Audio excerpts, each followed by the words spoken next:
held 16 and 17-year-olds. It keeps them a misdemeanor unless they can prove they've been sex trafficked in a court of law and then go back and prosecute the buyer or the purchaser of the victim. We have asked for meeting after meeting after meeting ever since what happened in public safety on the Senate side.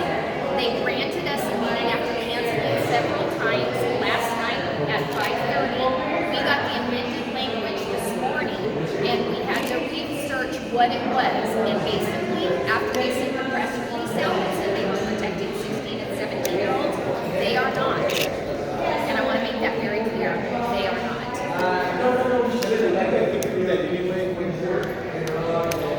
So libelous solicitation, engaging in solicitation, are actually doing the act of solicitation and buying a child for sex. So basically, we have a 30-plus-year-old man that is engaging with a 17-year-old that says they want to bareback butt blank this person in sloppy seconds is what they want proof of, photographic proof.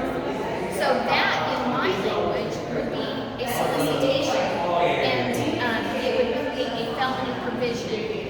The amendments in the public safety for Senate made it a wobbler, so it can still be charged as a misdemeanor. We're asking it to be restored as a felony for all minors, and the Senate Public Safety Committee excluded 16 and 17-year-olds. And again, they're trying to say that this text exchange and this exchange between an individual minor and a perpetrator is not considered a felony unless, a wobbler, unless you can prove that you're in the sex trafficking industry. What about the 16 and 17-year-olds walking the streets of Stockton right now that aren't really, they say aren't being sex trafficking? They have to prove that before they actually got submitted as a wobbler. Otherwise, it's still a misdemeanor. Dr. Powell, sorry. First of all, there's no way in the world that this is protecting a 16 or 17 year old. Just by their age alone, they are considered to be a victim of human trafficking. That's your proof right there. Victims of human trafficking do not self-identify. Why are we going to re-victimize that person and have them testify to their own victimization when their age alone proves the fact that they are victims of human trafficking? Dr. Powell is a 20-year expert with the Los Angeles Police Department Human Trafficking Division, and she's also the former vice president of a national human trafficking organization and has worked in this field for several decades. Just to be clear, you wanted the 16 and 17-year-olds included without the caveats. Is that kind of what you're saying? I want all minors, all children, 17 and below, to have a prison company, not the minors, to have the perpetrator that buys them for sex, and relations to buy them for sex, or buys them for sex, to go to prison. We're not going to get that. So we're going to have to settle for a wobbler, and I get that. But the wobbler with the extra caveats for the 16 and 17-year-olds puts a target on the back of those 16 and 17-year-olds. But then it's going to say, stay away from the 15s. You could have a felony situation below state. You have a felony situation there. 16 and 17-year-olds, we're good to go because they have to report who they're being trafficked instead of just in the negotiation phase where we can stop them from having their life totally destroyed. And when do these 16 and 17-year-olds catch a break? A lot of times they have been in the life and have been victimized. The average age of entry is between 12 and 14 years old. So if that is going to be a felony, then is it okay then after they reach the age of 16? It doesn't make sense. And again, to have them have to prove their own victimization is just not going to happen. It's ridiculous.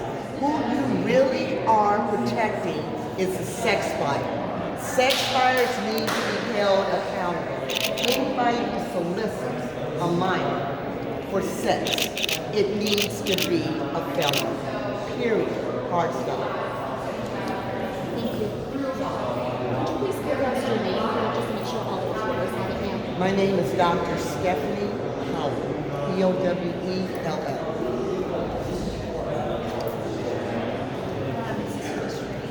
Well, to answer Jason's question, as Senator Rowe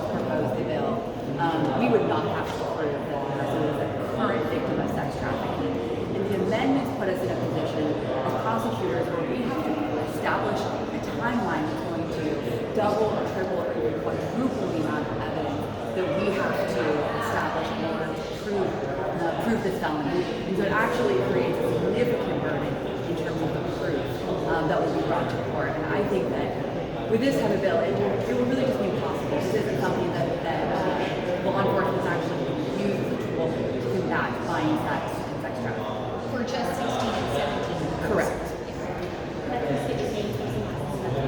It's Courtney Martin, Courtney, Martin, Martin. The bottom line is that 16 and 17-year-olds are being treated as adults and not minors when it comes to buying them for sex, and that is completely unacceptable in the state of California. And we're going to fight and continue to fight to make sure that all minors are protected from this heinous crime. You're going to let your voice be known when we have that hearing now. Yes, sir. And to comment on the KCRA, the documentary that you did, you guys did a study and requested documents from the Department of General California CDCR. 246 individuals put in prison and only 2 served their full term. So no one is serving their full prison term for perpetrating these crimes against our children.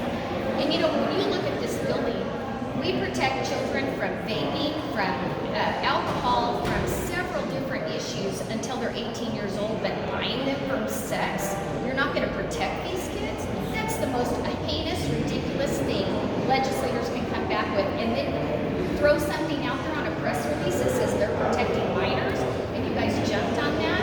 And I get it. It made it sound good, and you would never think that they would outright lie to you. But they did. They're making it very difficult to make 16 and 17-year-olds included as minors in this bill. Senator Grove, I hope I'm not missing anything, but why is there a hang up on those ages? Because yes, they are minors. You'll have to ask Senator Wahab, the public safety chair. She is the one who's not allowing the amendments that we want in this piece of legislation. The technical term, I guess, that you call it here in the state legislature is a jailbreak. They will not allow you to amend a bill in another committee, even if the amendments are good policy, without going against the other committee chair. So it's a process. It's not about policy. I believe that the majority of the members on the Public Safety Committee in the Assembly believe that including 16 and 17-year-olds in the additional protections is good policy, but they cannot go against what Senator Wahab has put forth. So what is it, sleight of hand, smoke and mirrors? How would you describe it? Sleight of hand, smoke and mirrors. They're standing out there saying they're protecting 16 and 17-year-olds, and you just heard from the Assistant District Attorney that it's going to be impossible to prove that. And some Californians are concerned that in this case and others, perpetrators are essentially prioritized over victims. Is this a fair assessment? And if so, what do they need to know? What can we do to make this change? Absolutely. This language that they're amending this bill into actually absolutely prioritizes perpetrators over our victims. You just listen to Dr. Powell, like I said, 20 years experience. It is not going after the individual purchaser engaging in the purchase of these children for sex. Why? I would ask every Californian, if an adult male buys a child for sex that is 17 years or old, should that individual go to prison? I guarantee you the majority of the answers will be yes. Odessa, did you want to say something? Sorry. I just think it's absurd what they're doing right now, because 16 and 17-year-olds should definitely be included in this bill. I was a 16 and 17-year-old. I work with 16 and 17-year-olds as a high school counselor. We don't give them the right to vote till they're 18. They can't get health care without their parents' permission. They can't do it on their own till they're 18. So we stop them up until they're 18, but we're saying it's okay for them to engage in sex at 16 and 17-year-olds when they don't have rights in any other thing. These are kids. They're kids. I was a kid. The students I work with, they are children. They are under the age of 18, and they should be protected in this state. And one more thing, just so that you guys know, there is a provision that allows a $10,000 penalty instead of a misdemeanor violation, which allows rich people to buy their way out of this crime. The other thing that they don't allow is that individuals who are currently registered as a sex offender registered, like they've been convicted of a sex offensive and they're on a registry, they still get a gimme with 16 and 17-year-olds. They're not even prioritized as a felony.